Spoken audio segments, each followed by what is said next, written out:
আসসালামু আলাইকুম প্রিয় ভিউয়ার্স, আমিনশিপ ট্রেনিং এবং ভূমি পরিমিতি চ্যানেলের পক্ষ থেকে আমি মোহাম্মদ রাজীব হোসেন আপনাদের জন্য আরও একটি নূতন টিউটোরিয়াল নিয়ে হাজির হলাম। আজকে আমাদের টিউটোরিয়ালটির বিষয় হলো ম্যাপ বা নকশা থেকে দাগ নাম্বার অনুযায়ী জমি পরিমাপের নির্ণায়ক যন্ত্রপাতি। আজকে আমরা এই বিষয়টি নিয়ে আপনার সাথে আলোচনা করব।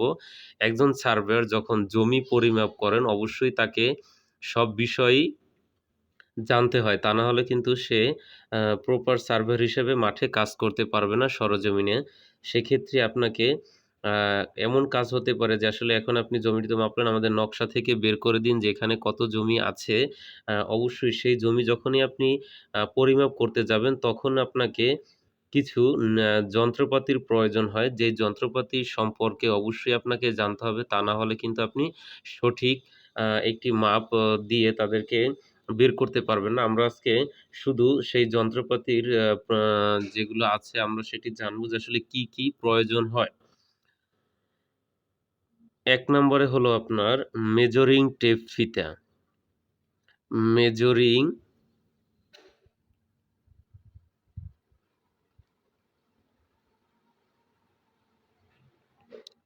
টেপ ফিতা। আমরা অবশ্যই এই টেপ ফিতাটিকে চিনে থাকি। এই টেপ ফিতাটি হলো লম্বা যে ফিতাটি হয় যেটা দিয়ে আমরা আসলে পরিমাপ করা হয়, সেটি হচ্ছে মেজারিং টেপ ফিতা। ২ নম্বরে হচ্ছে apex India apex India engineering scale. এই স্কেলের একপাশে ফুট স্কেল এবং অপর পাশে গুনিয়া স্কেল থাকে। এই স্কেলের এক পাশে হচ্ছে আপনার ফুট স্কেল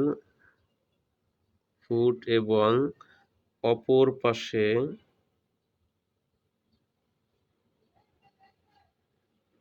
গুনিয়া থাকে। এই স্কেলের একপাশে ফুট স্কেল এবং অপর পাশে গুনিয়া থাকে। এটা সুবিধা হলো এটা আপনি এক পাশ দিয়ে ফুট হিসাবেও মাপতে পারবেন এবং দ্বিতীয় পাশ থেকে গুনিয়া স্কেলের মান হিসাব করেও আপনি মাপতে পারবেন। ৩য় নাম্বারে হলো হলুদ গুনিয়া স্কেল। ছোট একটি স্কেল পাওয়া যায়। এই হলুদ কালারের। এটিকে মূলত হলুদ গুনিয়া স্কেল বলা হয়। হলুদ গুনিয়া স্কেল। ৪ নাম্বারে হলো আপনার সাদা গুনিয়া স্কেল। ঠিক সেম হলুদটির মতো তার আকার, সাইজ। এজন্য একে বলা হয় সাদা গুনিয়া স্কেল। ৫ম নম্বরে হলো ফাইন গুনিয়া স্কেল।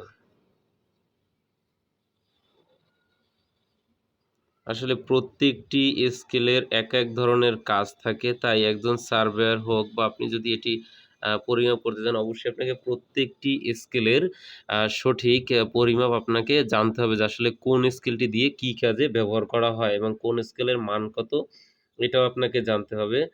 ফাইন গুনিয়া স্কেল। এরপর আসতে পারি আমরা হচ্ছে গান্ডার স্কেল। গান্ডার স্কেল। ৭ম নম্বরে হলো আপনার ভালো মানের ইন্ডিয়ান ফিট স্কেল। ইন্ডিয়ান মানে জমি পরিমাপ করতে গেলে ফিট স্কেলগুলো বাংলাদেশের যে স্কেলগুলো আসলে তৈরি হয়, আ আসলে এগুলোর মান সঠিক আকারে পাওয়া যায় না। তাই ইন্ডিয়ান স্কেলগুলি সবথেকে বেশি ব্যবহৃত হয়ে থাকে। Indian fit scale. আপনারা যখন এটি ক্রয় করবেন ইন্ডিয়ান ভালো মানের ফিট স্কেল দেখে ক্রয় করবেন। তাহলে আপনি পরিমাপ করতে গেলে সঠিক একটি মাপ পাবেন। এবার ৮ম নম্বরে হলো ১২ ইঞ্চি বা 330 স্কেল।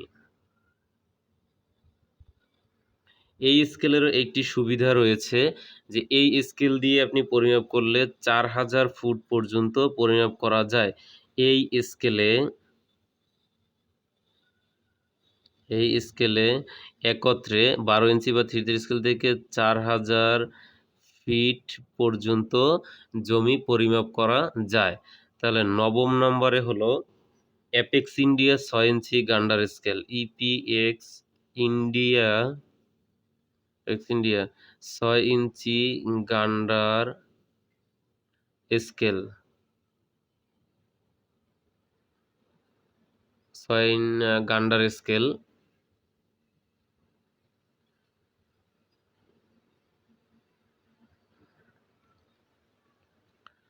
এবার ১০ম নম্বরে হলো আপনার অ্যাপেক্স ইন্ডিয়া ৩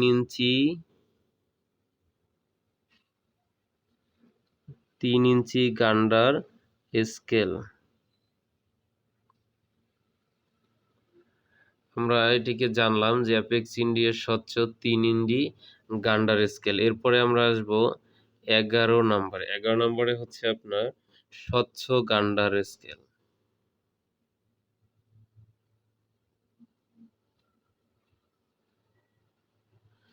এরপর হচ্ছে ১২ নম্বরে আমরা দেখতে পাই এখানে হচ্ছে আপনার ডায়াগোনাল স্কেল।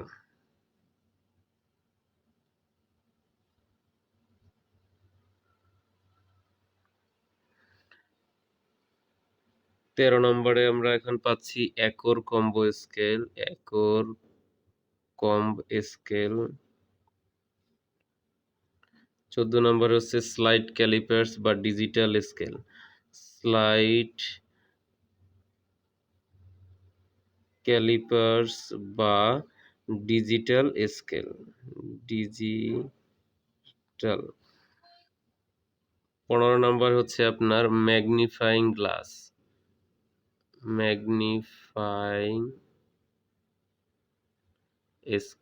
Magnifying glass. ১৬ নম্বরে হচ্ছে আপনার ট্রেসিং পেপার।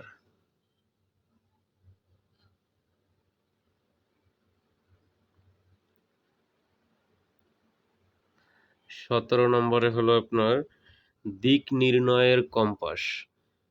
অবশ্যই আপনি যদি জমি পরিমাপ করতে যান কোথাও অপরিচিত জায়গায়, দিক নির্ণয়ের কম্পাস, তখন আপনাকে এই দিক নির্ণয়ের কম্পাসটি আপনি ব্যবহার করে চাইলে কোন দিক, পশ্চিম, পূর্ব, উত্তর, দক্ষিণ আপনি এটি নির্ণয় করতে পারবেন। দিক নির্ণয়ের কম্পাস। তা না হলে আপনাকে কাউকে জিজ্ঞেস করতে হবে যে আসলে এটা সঠিক কোন দিক অবস্থান করতেছে এটি জানার জন্য। ১৮ নম্বরে হচ্ছে আপনার জ্যামিতি ডিভাইডার কাটা। জ্যামিতি ডিভাইডার।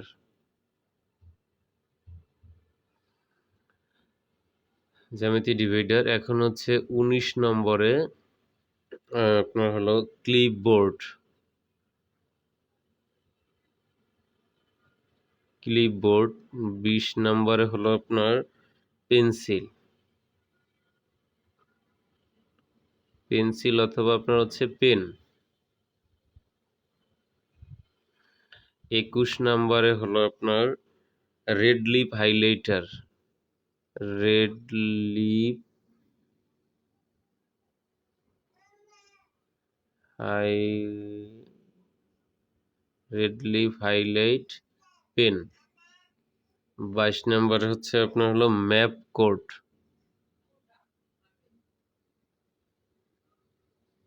Map code. ম্যাপ কোডটি মূলত আসলে আপনি নকশা সংরক্ষণ করতে এই ম্যাপ কোডটি খুবই গুরুত্বপূর্ণ একটি ভূমিকা রাখে। তাই এটি খুবই গুরুত্বপূর্ণ একটি বিষয় যে ম্যাপ কোড আপনার প্রয়োজন। কারণ সচরাচর হচ্ছে নকশা ম্যাপগুলো বারবার তুলতে এটা একটি প্রবলেম হয়। তাই ভালো একটি যদি আপনার ম্যাপ কোড থাকে তাহলে নকশা বা ম্যাপটি আপনি সেটার ভিতরে রেখে দিতে পারেন। আপনার ম্যাপ কোডটি ভালো হলো।